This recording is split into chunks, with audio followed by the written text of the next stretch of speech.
She left for Kenya for what she thought was a job opportunity and came back burned, ignored, and abused. This is the story of Mbela and the system that allowed it to happen.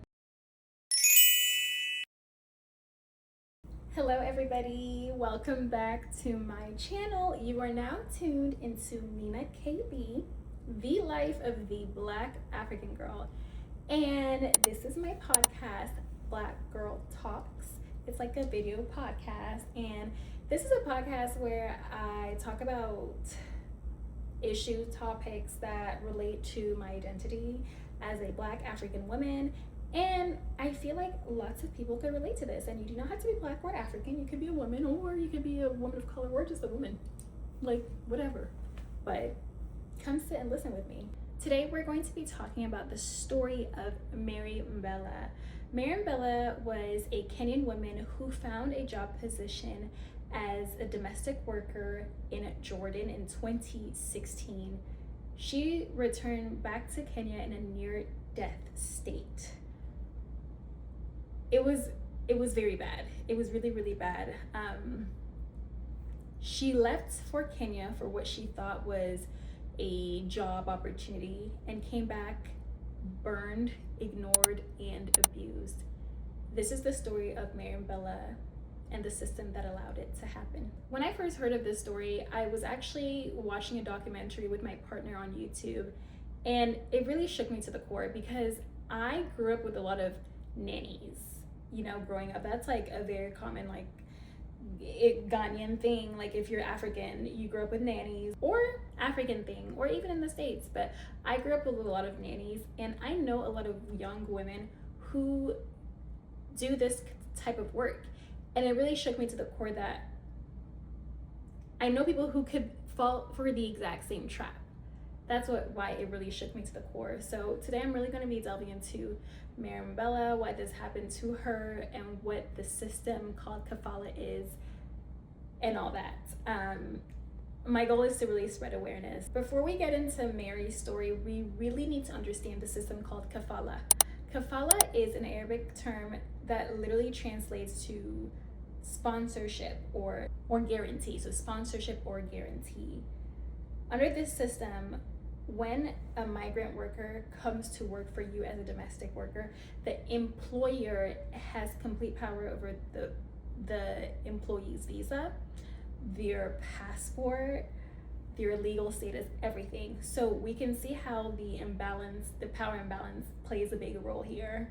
The employer has immense control over the employee's life, including if they want to change positions or find a different boss. They have control over that. They also have control on whether they leave the country or not, or if they seek for help.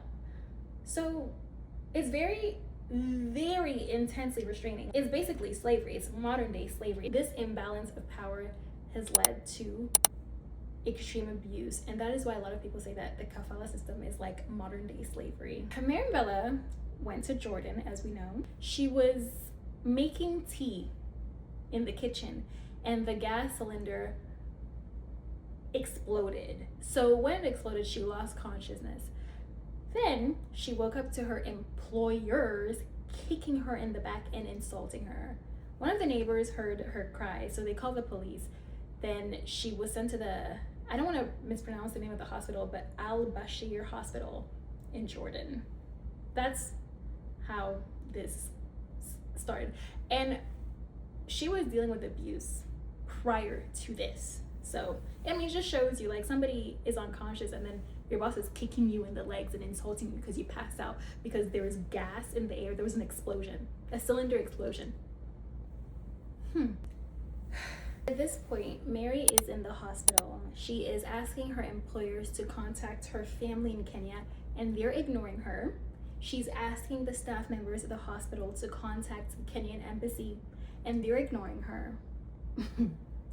So she is ignored for 40 days. She's in the hospital in Jordan for 40 days. And when everybody realized that she wasn't getting any better, that's when they decided to send her back to Kenya.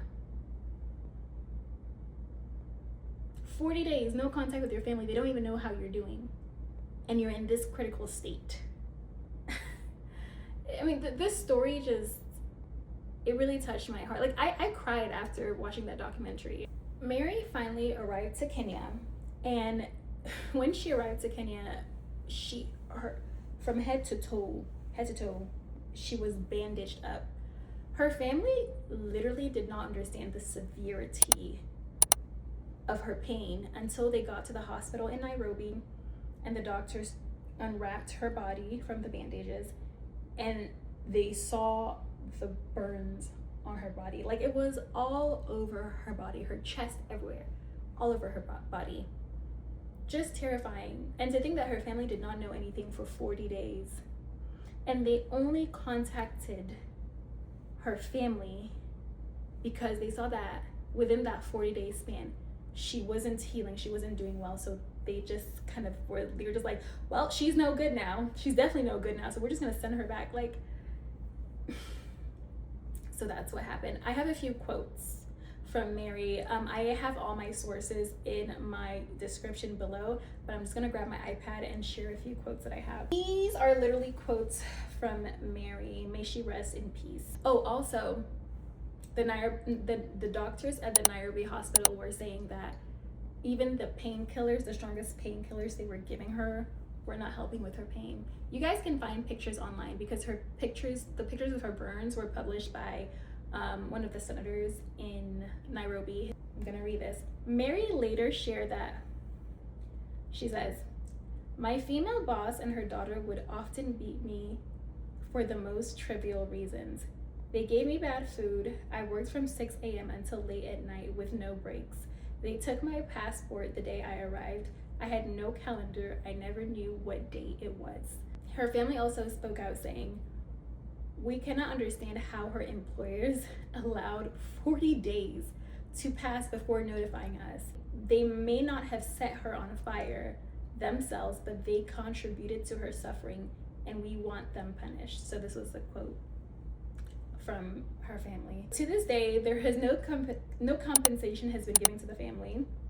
The agency faced no consequences because she was hired by an agency, and they knew what the hell they were doing. And the employers were never held accountable. And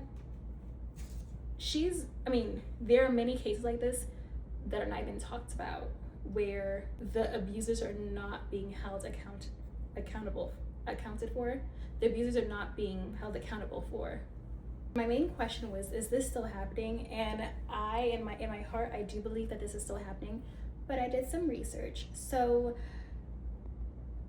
this is not news from Jordan where this specific incident happened, but in Saudi Arabia, recently they announced that they will be changing the way they do their Kafala system. Like, they're putting an end to their Kafala system, and they're going to be having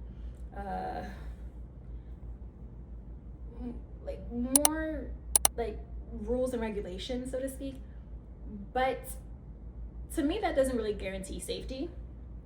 Like, the government can say one thing, but are things actually going to be practiced?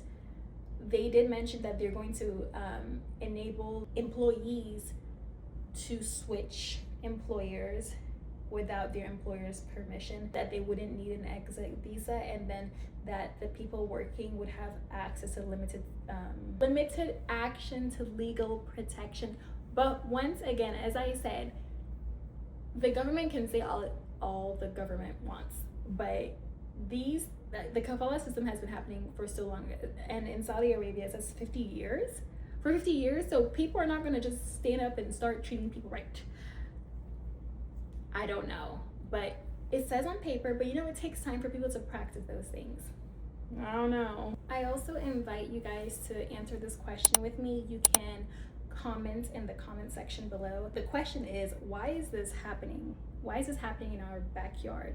So Kenya is not home to me, but Ghana is. I do think that there are not enough of job opportunities. Not as easy to get a job in Ghana like in the States. People always say, be an entrepreneur, but not everybody has the capital to start a business. Not everybody can do that. Something so convenient as putting in a resume to work at a fast food restaurant, or just like at a regular restaurant, or at a grocery store, it's not the same as the United States. With that being said, people get very desperate, and also I do think that this is happening because I think a lot of people are not educated on what exploitation looks like when it comes in the form of an opportunity, just like, you know, being tricked, being pried on. I just feel like also with that, I feel like we are taught to look outside of us. We're taught to look, oh, let's go to the States. And it sounds bad from somebody who is Ghanaian and American. We just tend to romanticize the Western world, or anything outside of Ghana. We're like, oh, there's opportunity there, or anything outside of the specific African country that you're in. People are like, oh, there's opportunity there for me to make money. If I don't have like a college education, I can make some money, you know, and so on and so forth. But at the same time, our government is also failing us. And if your government is failing you, and you have people from the outside coming and saying, hey, I can get you a job and you just have to clean. I will pay you regularly. I will pay you bi-weekly or whatever. It sounds so appealing. So you do it, you go, because you're thinking, there's nothing here for me, so I'm gonna go outside my country. So it's a mix of both. It's not just that, oh, people are romanticizing the Western world or countries outside of Africa, but it's also the government is failing its people. The government is failing its locals, their locals. So it's really hard. I'm not a big politics person, so I can't even tell you what is going on in Ghana right now. But I know that this has been an issue for a while. Just like the job opportunity thing. Yeah. And I've seen a couple of headlines, like people who go to university, they finish university in Ghana and they have a hard time finding jobs. Like, just trying to get some money is really difficult. So I think this is why this is happening in our backyards. And also, I think these agencies who come in to recruit women to go for those Kafala jobs, they know who to look for. They know who is vulnerable and who doesn't have as much insight. So it's a very messy situation, and I just want like people to be aware of this, because I mean, awareness spreads, you know. People need to be talking about this, whether it's in your native language, or like warning our younger ladies that, you know, if somebody's trying to recruit you to go clean or to do some domestic work, it's not worth it. And it's not always somebody who's gonna look different from you who's gonna try to recruit you.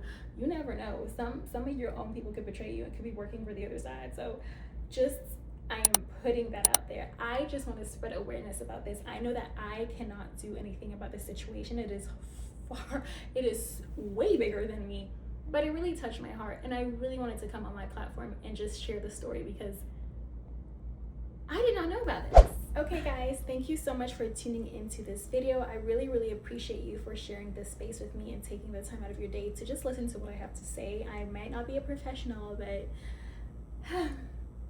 I know how to chat and I know how to talk. So thank you so much for sharing the space with me, and share this with somebody else too. Don't forget to share your thoughts in the comment section and like this video, and make sure to subscribe. Thank you. Bye.